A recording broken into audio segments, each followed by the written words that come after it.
Class കഴിഞ്ഞ് അടുത്തുള്ള ഷോപ്പിൽ പോയിട്ട് പുതിയ പുതിയ ഷോപ്സ് കണ്ടുപിടിക്കും. ഞാനിവിടെ വന്നിട്ടാണ് ആദ്യമായിട്ട് ചിക്കൻ ബണ്ണ് കഴിക്കുന്നത്. പുതിയ പുതിയ ഫുഡ് ട്രൈ ചെയ്യുക. ഞങ്ങളുടെ അവിടെ ഇല്ലാത്ത പല ഡിഷസും ഇവിടെ ഉണ്ട്. ഇപ്പോഴത്തെ ഹോബി എന്ന് പറയുന്നത് പല സ്പോട്ടിലുള്ള അവിൽ മിൽക്ക്. അതുപോലെ നാട്ടിലേക്ക് പോകുമ്പോൾ നാട്ടിൽ പോയിട്ട് ഫുഡ് കഴിക്കുമ്പോൾ ഇവിടുത്തെ ഫുഡ് മിസ് ചെയ്യും. ഇപ്പുറത്തുള്ള ആള് കാസർഗോഡായിരിക്കും, ഇപ്പുറത്തുള്ള ആള് പാലക്കാടായിരിക്കും, കോഴിക്കോടായിരിക്കും, എല്ലാം അവിടെ കലർന്ന് നമ്മുടെ സ്ലാങ് ഒക്കെ ഭയങ്കര സ്മോൾ സർക്കിളിന് കാലിക്കറ്റ് വന്നപ്പോൾ എൻ്റെ സർക്കിളൊക്കെ ബ്രോഡായി. പല ടൈപ്പ് ആൾക്കാരെ നമുക്ക് മീറ്റ് ചെയ്യാൻ പറ്റും. ഏജ് കുറഞ്ഞവരായാലും ഞങ്ങളുടെ ഏജ് കൂടിയവരായാലും ഉണ്ടാവും. അപ്പോൾ എൻ്റെ ലൈഫിൽ ഒരുപാട് വലിയ ഡിഫറൻസ് ഉണ്ട്. ഇവിടെ വന്നിട്ടാണ് ഞാൻ ആദ്യമായിട്ട് ബസ് കയറുന്നത്, കോഴിക്കോട് വന്നിട്ട്. Hi, hello, this is Alshifa from Eduflare and I'm currently doing B2 and this is Richu Joni and Ashwin currently doing B1. Okay, ഇപ്പം നമ്മുടെ ലൈഫിൽ നമുക്കിപ്പോൾ കുറേ ഡിഫറെൻ്റ് ആയ ഇൻസിഡൻസ് ആണല്ലേ. ഇപ്പം ഞാനാണെങ്കിൽ +2 വരെ ഗേൾസ് ഓൺലിയിൽ മാത്രം പഠിച്ചതാണ്. അത് കഴിഞ്ഞിട്ടാണ് ഞാനിവിടെ കാലിക്കറ്റിൽ വന്നിട്ട് മിക്സഡായി പഠിക്കുന്നത്. എനിക്ക് മിക്സഡായി പഠിച്ച എക്സ്പീരിയൻസ് ഇല്ല. എനിക്ക് തോന്നുന്നു ഞാൻ 4th മിക്സഡായി പഠിച്ചത്. ബാക്കി ഫുള്ളും എനിക്ക് ഗേൾസ് ഓൺലി ഇഷ്ടം, ഗേൾസ് ഓൺലി പ്രിഫർ ചെയ്ത് വന്നതാണ്. അപ്പോൾ ഇവിടെ വന്നപ്പോൾ എനിക്ക് കുറേ എക്സ്പീരിയൻസസ് ഉണ്ട്, കുറേ എക്സ്പീരിയൻസസ്. അതുപോലെ ഇപ്പോൾ അശ്വിനാണെങ്കിൽ ട്രിവാൻഡ്രം അല്ലേ, ആൻഡ് റിച്ചു എറണാകുളം. ഓക്കെ, നിങ്ങൾക്ക് കാലിക്കറ്റിൽ വന്ന് എന്തൊക്കെ എക്സ്പീരിയൻസാണ് കിട്ടിയത് അശ്വിൻ? മെയിൻലി ഫുഡ് തന്നെയാണ്. അറിയാലോ, കാലിക്കറ്റ് വരുമ്പോൾ എല്ലാവരും പറയുന്ന കാര്യം ഫുഡ് തന്നെയാണ്. കോഴിക്കോട് പറഞ്ഞ ഫുഡാണ്. അപ്പോൾ ഇപ്പോൾ കറൻ്റ്ലി മെയിൻ ഇപ്പോഴത്തെ ഹോബി എന്ന് പറയുന്നത് പല സ്പോട്ടിലുള്ള അവിൽ മിൽക്ക്. അതാണ് ഇപ്പോഴത്തെ മെയിൻ ഹോബി കറൻ്റ്ലി. ക്ലാസ് കഴിഞ്ഞ് അടുത്തുള്ള ഷോപ്പിൽ പോയിട്ട് പുതിയ പുതിയ ഷോപ്സ് കണ്ടുപിടിക്കും. അവിടെ ഉള്ള അവിൽ മിൽക്ക് ട്രൈ ചെയ്യും. നോട്ട് ദ പോയിന്റ്, കാലിക്കറ്റിൽ ജർമ്മൻ പഠിക്കാൻ വന്നിട്ട് അവിൽ മിൽക്ക് ട്രൈ ചെയ്തിട്ടില്ല. സാറ് കാണുന്നത് സാറും വന്നിട്ടുണ്ട് ഞങ്ങളിവിടെ. അപ്പോൾ കുഴപ്പമില്ലല്ലോ, വിശാലനാക്കുന്ന. അതുകൊണ്ട് ഫുഡ് തന്നെയാണ് മെയിനായിട്ട് നോക്കുന്നത്. പിന്നെ ഇവിടെ എല്ലാ സൺഡേസും ഓരോ ഇവൻറ്റ്സ് ഉണ്ട് ബീച്ചിലാകുമ്പോൾ. അപ്പോൾ അവിടെ പോകാറുണ്ട്. ഇതൊക്കെ തന്നെയാണ് മെയിൻ ഹോബി. ബീച്ചിലായാലും പിന്നെ ബിരിയാണി, മന്തി, ഇതൊക്കെ തന്നെയാണ്. ഫുഡാണ് മെയിനായിട്ടും ഫുഡ് തന്നെയാണ്. ഇവിടെ വന്നിട്ട് പുതിയ പുതിയ ഫുഡ് ട്രൈ ചെയ്യുക. ഞങ്ങളുടെ അവിടെ ഇല്ലാത്ത പല ഡിഷസും ഇവിടെ ഉണ്ട്. അപ്പോൾ അതൊക്കെ ട്രൈ ചെയ്യുക. മെയിനായിട്ടും അതൊക്കെ തന്നെ ഇപ്പോൾ ഹോബി. ഞാനിവിടെ വന്നിട്ടാണ് ആദ്യമായിട്ട് ചിക്കൻ ബണ്ണ് കഴിക്കുന്നത്. അത് നമ്മളിവിടെ തന്നെ കാലിക്കറ്റ് വന്നതിന് ശേഷം. അതേപോലെ ഫുഡ്സ് തന്നെ, നൈറ്റ് ഇറങ്ങുക, ഫുഡ് നോക്കുക, കഴിക്കുക, എല്ലാ സ്ഥലത്തും പോയിട്ട് നോക്കുക. പിന്നെ അങ്ങനെ പോകുമ്പോൾ അവിടെ നിന്നാണെങ്കിലും ഡെയിലി ചെല്ലുന്നുണ്ട്. കടക്കാരായിട്ട് നല്ല കമ്പനിയാണ്. എല്ലാവരായിട്ടും പുതിയ ഫ്രണ്ട്സിനെ നമുക്ക് കിട്ടുന്നുണ്ട്. അതുപോലെ അതൊക്കെ ഒരു കോർ മെമ്മറീസ് അല്ലേ. ഞാൻ പറഞ്ഞ പോലെ ആണെങ്കിലും എനിക്ക് കുറേ ഫ്രണ്ട്സിനെ കിട്ടി. ഞാൻ പറഞ്ഞില്ലേ, ഞാൻ ഓൺലി ഗേൾസ് ആയിട്ടാണ് പഠിച്ചത്. ഇവിടെ വന്നപ്പോൾ കുറേ എക്സ്പീരിയൻസും മിക്സ്ഡ് ആയിട്ട് എല്ലാവരും ഉണ്ടായിരുന്നു. എല്ലാവരായിട്ടും ഒരുപാട് വലിയ സർക്കിളായി. ഭയങ്കര സ്മോൾ സർക്കിളിന് കാലിക്കറ്റ് വന്നപ്പോൾ എൻ്റെ സർക്കിളൊക്കെ ബ്രോഡായി. ഫുൾ ഒരു സോഷ്യൽ ബട്ടർഫ്ലൈ ആയിട്ട് എനിക്ക് ഫീൽ ചെയ്തു എല്ലാവരും. പിന്നെ ക്ലാസ്സിലിരിക്കുകയാണെങ്കിൽ ഇപ്പുറത്തുള്ള ആള് കാസർഗോഡായിരിക്കും, ഇപ്പുറത്തുള്ള ആള് പാലക്കാടായിരിക്കും, കോഴിക്കോടായിരിക്കും, എല്ലാം അവിടെ കലർന്ന് നമ്മുടെ സ്ലാങ് ഒക്കെ. ഞങ്ങളുടെ ക്ലാസ്സിലും അങ്ങനെ ഞങ്ങള് 3 പേരാ അടുത്തിരിക്കുന്നത്. ഞാൻ, റിച്ചു, പിന്നെ ജിഷ്ണു എന്ന് പറഞ്ഞിട്ട്. ജിഷ്ണു കാസർഗോഡ്, ഞാൻ ട്രിവാൻഡ്രം, ഇവൻ എറണാകുളം പെരുമ്പാവൂർ. ഇവൻ സെന്റർ, ഞാൻ സദേൺ മോസ്റ്റ്, അവൻ നോർത്തേൺ മോസ്റ്റ്. അപ്പൊ അങ്ങനെയാ ക്ലാസ്സിലാണ്. ഞാൻ വീട്ടിലേക്കൊക്കെ വിളിക്കുമ്പോൾ ഒരു ചോദിക്കുന്ന ഈ ഏത് ഭാഷ സംസാരിക്കുന്നത്? ഓർക്കിങ്ങനെ ഒന്നും ഇല്ല. പാലക്കാട് എന്ന് പറയുമ്പോൾ അറിയില്ലേ, ഇങ്ങനത്തെ സ്ലാങ്ങേ അല്ല, കംപ്ലീറ്റ്ലി ഭയങ്കര ഡിഫറെന്റ് ആണ്. എക്സാക്ട്ലി, അങ്ങനെയൊക്കെ ഉണ്ട്. പക്ഷെ അത് കുറച്ച് റൂറലായി പോകുമ്പോൾ അങ്ങനെയൊക്കെ ഉണ്ടാവും. എന്നാലും ആ ഒരു സ്ലാങ് ഒന്നും ഇല്ല. ഇവിടെ വന്നിട്ട് മൊത്തം മലപ്പുറം, കോഴിക്കോട്, കാസർഗോഡ്, അങ്ങനെ മൊത്തം ഇവിടെ അവിടെ ഇങ്ങനെയൊന്നല്ല. കഴിച്ചാർന്നാ, പോയാർന്നാ, ഇതാണ് ഞങ്ങളുടെ എന്റെ സ്ലാങ് എനിക്കറിയില്ല കേട്ടോ, അതുകൊണ്ട് പറയാൻ അറിയില്ല. അപ്പൊ അങ്ങനെയൊക്കെയാണ്. കോഴിക്കോട് വന്നിട്ട് വേറെ എന്തെങ്കിലും എക്സ്പീരിയൻസസ്? കോഴിക്കോട് വന്നിട്ട് ഇതേപോലെ പ്രോഗ്രാംസ് കാര്യങ്ങളൊക്കെ ഇപ്പൊ ലാസ്റ്റ് അറ്റൻഡ് ചെയ്തത്. ബാഡായിട്ട് എന്തെങ്കിലും എക്സ്പീരിയൻസ് ഉണ്ടായിട്ടുണ്ടോ? ബാഡായിട്ട് ഇല്ല, എനിക്ക് പേഴ്സണലി അങ്ങനെ ഇതുവരെ ഒന്നും ഉണ്ടായിട്ടില്ല. ഇവിടെ വന്നിട്ട് എല്ലാം നല്ല വൈബായിട്ട് തന്നെ പൊക്കോണ്ടിരിക്കുന്നു ഇതുവരെ. കമ്പാരിറ്റീവ്ലി ഭയങ്കര ഡിഫറെൻ്റ് ആണല്ലോ. അപ്പോൾ നമ്മൾ എൻ്റെ എല്ലാവരുടെയും വെച്ച് നോക്കുകയാണെങ്കിൽ നമ്മളൊരു പീരീഡ് ഓഫ് ടൈം വരെ നമ്മുടെ ഓൺ സ്ഥലത്ത് നിന്ന് വീട്ടിൽ നിന്ന് പോയി. ഇപ്പോൾ ഓഫ് കോഴ്സ് ഹോസ്റ്റൽസ് എന്നൊക്കെ വരുന്നത്. ഹോസ്റ്റലിനെ കുറിച്ചൊക്കെ പറയും. ഹോസ്റ്റലിൽ എങ്ങനെയാ, അവിടെ ഫ്രണ്ട്സ് എങ്ങനെയാണ്? ഹോസ്റ്റൽ എന്ന് പറയുമ്പോൾ ഇതുപോലെ തന്നെ പലയിടത്തുനിന്നും ആൾക്കാരുണ്ട്. പല ടൈപ്പ് ആൾക്കാരെ നമുക്ക് മീറ്റ് ചെയ്യാൻ പറ്റും.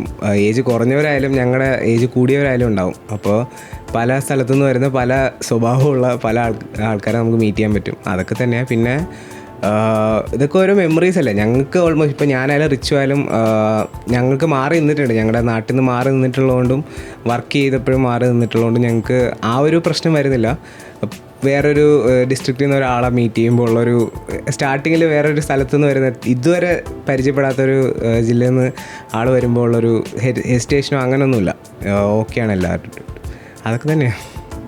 എൻ്റെ ഹോസ്റ്റലിൽ നല്ല വൈബാണ്. ഐ മീൻ ഹോസ്റ്റലായിട്ടല്ല, ഒരു വീടാണ്.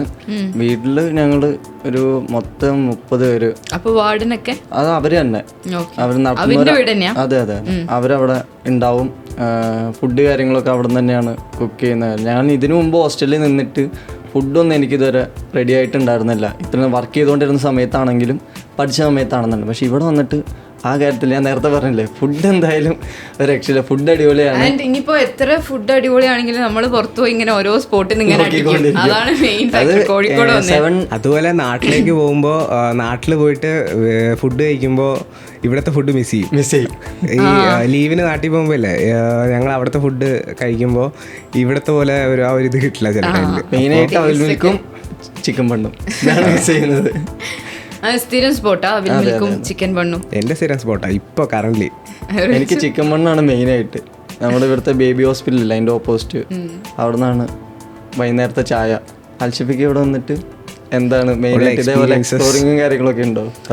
ഉണ്ട്. അത്യാവശ്യം എനിക്ക് നല്ല അടിപൊളി എക്സ്പീരിയൻസ് ആണ് കോഴിക്കോട് വന്നിട്ട്. കാരണം പാലക്കാട് എന്ന് പറയുമ്പോൾ എനിക്ക് തോന്നുന്നു ഞാൻ എൻ്റെ സ്കൂൾ ലൈഫ് മൊത്തം ഒന്നില്ല, എൻ്റെ വീട്ടിന് മുന്നിൽ ഒരു ഓട്ടോ വരും, ഓട്ടോയിൽ കയറും, സ്കൂൾക്ക് പോവും. ആ ഒരു സാധനം മാത്രമേ ഉള്ളൂ. അല്ലാണ്ട് ഞാനങ്ങനെ പുറത്തിറങ്ങുക, ആൾക്കാരായിട്ട് മിങ്കിളാവുക, അങ്ങനത്തെ ഒരു ഇതൊന്നും ഉണ്ടായിരുന്നില്ല. ഇവിടെ വന്നതിന് ശേഷം ഇപ്പോൾ ഫോർ എക്സാമ്പിൾ വീഡിയോസ് ആണെങ്കിലും ശ്യാമേട്ടൻ ഇടയ്ക്കിടയ്ക്ക് വീഡിയോസ് ഇങ്ങനെ വിളിക്കും. അപ്പോൾ കുറേയൊക്കെ മിങ്കിളാവാനൊക്കെ പറ്റും. ഇങ്ങനെ നമ്മൾ അതുപോലെ സോഷ്യലൈസ് ചെയ്യാനൊക്കെ മുൻപ് കമ്പാരിറ്റീവ്ലി ബുദ്ധിമുട്ടുണ്ടാവുമല്ലോ. ഞാൻ എൻ്റെ സ്കൂൾ മാത്രമേ എനിക്കറിയുള്ളൂ. സ്കൂള് വീട് അത് തമ്മിൽ ഒരു ഓട്ടോ വരും, അവിടെ പോയി ഇറങ്ങുന്നത്. അല്ലാതെ സ്പോട്ട് അങ്ങനത്തെ ഒരു സംഭവങ്ങളൊന്നുമില്ല. ഇവിടെ വന്നതിന് ശേഷമാണ് സ്ഥലങ്ങൾ ഓരോന്നിങ്ങനെ കാണാൻ തുടങ്ങിയത്, ഓരോ കടകൾക്ക് പോകാൻ തുടങ്ങിയത്. ആ ഒരു സാധനമൊന്നും ഉണ്ടായിരുന്നില്ല. അപ്പോൾ എൻ്റെ ലൈഫിൽ ഒരുപാട് വലിയ ഡിഫറൻസ് ഉണ്ട്.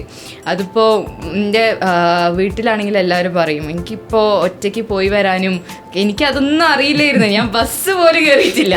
ഇവിടെ വന്നിട്ടാണ് ഞാൻ ആദ്യമായിട്ട് ബസ് കയറുന്നത്, കോഴിക്കോട് വന്നിട്ട്. അപ്പോൾ അതിൻ്റെതായ ഡിഫറൻസ് ഇന്ത്യയിൽ ഒരുപാടുണ്ട്, മാറ്റങ്ങളും ഒക്കെ ഒരുപാടുണ്ട്.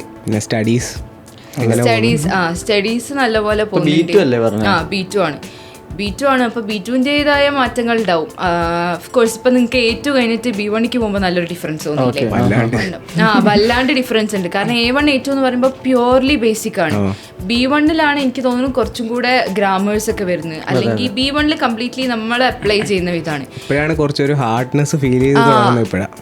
ആണ്. അത് A1 A2 B1 അതൊന്നും ഡിഫറെൻ്റ് ആയിട്ട് എനിക്ക് B2 തോന്നി. കാരണം B1 വൃത്തിക്ക് പഠിച്ചു കഴിഞ്ഞാൽ ആ B1-ലുള്ള സാധനം B2-ൽ അപ്ലൈ ചെയ്യാൻ പറ്റും. B2 പ്യുവർലി സ്കിൽ ബേസ്ഡ് ആയിട്ട് തോന്നി. ലൈക്ക് നമ്മൾ പഠിച്ചത് നമ്മുടെ ഒരു ഓൺ വേയിൽ അപ്ലൈ ചെയ്യാം.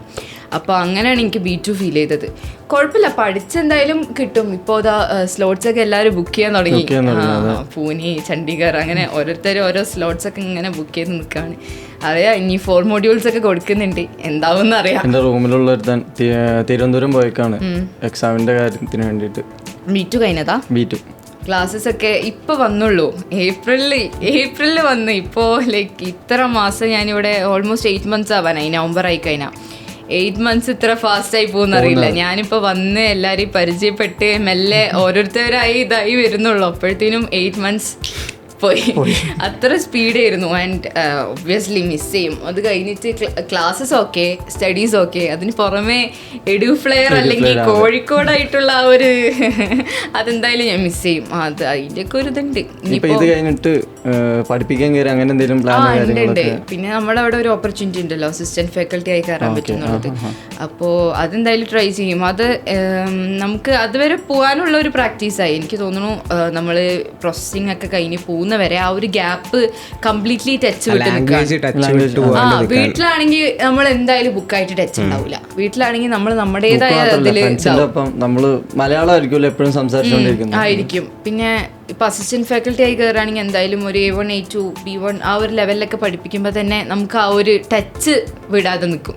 എനിക്ക് തോന്നുന്നു അത് നല്ലൊരു ഓപ്പർച്യൂണിറ്റി ആണെന്ന് അല്ലേ, പോണ വരെ വളരെ നല്ലൊരു ഓപ്പർച്യൂണിറ്റിയാണ്. കാരണം ഇതുപോലെ നമ്മൾ പഠിച്ചിട്ട് വിസ പ്രോസസ്സിങ് വരെ നമ്മൾ നാട്ടിൽ തിരിച്ചു പോയി നിൽക്കുന്ന ടൈമിൽ എന്തായാലും ടച്ച് വിടും, എന്തായാലും പോവും, ടച്ച് എന്തായാലും പോവും. ഇപ്പൊ ഇവിടെ ആണെങ്കിൽ നമ്മൾ പഠിപ്പിച്ചുകൊണ്ട് നിൽക്കുന്നോണ്ടേ എന്തായാലും ആ ജർമ്മന്റെ ടച്ച് പോവില്ല. അപ്പം മോർ ദാൻ അതൊരു ജോബോ അങ്ങനെ ആയി കാണുന്നതിന് പുറമെ അത് നമുക്ക് തന്നെ ഒരു ട്രെയിനിങ് സെഷൻ പോലെ തോന്നിയിട്ടുണ്ട് എനിക്ക് എപ്പോഴും. അപ്പോൾ എൻ്റെ അസിസ്റ്റന്റ് ഫാക്കൽറ്റി എൻ്റെ അസിസ്റ്റന്റ് ഫാക്കൽറ്റീസ് ആണെങ്കിലും ഓർക്കും ഒരു ട്രെയിനിങ് പോലെ തന്നെയാണ്. അവരിപ്പോഴും പഠിച്ചുകൊണ്ട് നിൽക്കുന്ന, അവരിപ്പോഴും B2 കഴിഞ്ഞതാണ്, എന്നാലും ഇപ്പോഴും ലൈക്ക് ഓരോ വൊക്കാബ്സ് മേ ബി അവരിപ്പോൾ ന്യൂ ആയി കേൾക്കുന്നതായിരിക്കും. നമ്മൾ പഠിക്കുന്നതാണ്, എന്നാലും അവർ ന്യൂ ആയി കേൾക്കുന്നതായിരിക്കും. അവർക്കും കൂടുതൽ ഇങ്ങനെ പഠിച്ചു പോവാം. എത്ര നമ്മൾ പഠിച്ചാലും എക്സ്ട്രാ എന്തേലും ഒരു സാധനം ഉണ്ടാവും പഠിക്കാൻ. അപ്പോൾ B2 കഴിഞ്ഞാലും 4 modules കിട്ടിയാലും അസിസ്റ്റന്റ് ഫാക്കൽറ്റി ആകുമ്പോൾ ഐ എം ഷുവർ അതിൻ്റെതായ എക്സ്ട്രാ ബെനിഫിറ്റ്സ് ഉണ്ടാവും. അപ്പാർട്ട് ഫ്രം ഇതൊരു ജോബാണ് അങ്ങനെ നോക്കുന്നതിൻ്റെ പകരം പോകുന്നവരെ ഒരു നല്ലൊരു എക്സ്പീരിയൻസ്, ടച്ച് ഇല്ലാണ്ട് പോരാണ്ട് നമുക്ക് എഡ്യൂഫ്ലെയറിൽ തന്നെ നിൽക്കാം. അതാണ് ഞാൻ ട്രൈ ചെയ്തത്. അതാണ് പോയി കഴിഞ്ഞിട്ട് പെട്ടെന്ന് തന്നെ ഇങ്ങോട്ട് ഒരു വരവ്, അതാണ് ഞാൻ ഉദ്ദേശിച്ചത് ബേസിക്കലി. അത് നമുക്ക് തിരിച്ചു വരാമല്ലോ, അതുവരെ നമ്മുടെ ഫ്രണ്ട്സ് ആയിട്ട് തന്നെ വരാം. നമ്മൾ ഗ്രൂപ്പായിരുന്നു പഠിക്കുകയാണെങ്കിൽ നമുക്ക് ഗ്രൂപ്പായിട്ട് ഇവിടെ കയറാം, പിന്നെയും ഒരു ആ ഒരു ടൈം ടുഗദർ സ്പെൻഡ് ചെയ്യാം. പിന്നെ അത്രയും ഡെഡിക്കേറ്റഡ് ആയി പോവുകയാണെങ്കിൽ ജർമ്മനിയിൽ നമുക്ക് ഒരുമിച്ചൊക്കെ ഉണ്ടാവാം. അപ്പോൾ അങ്ങനത്തെ ഒരു ഓപ്പർച്യൂണിറ്റീസ് ഒക്കെ ഉണ്ട്. EduFlair, education driven by passion.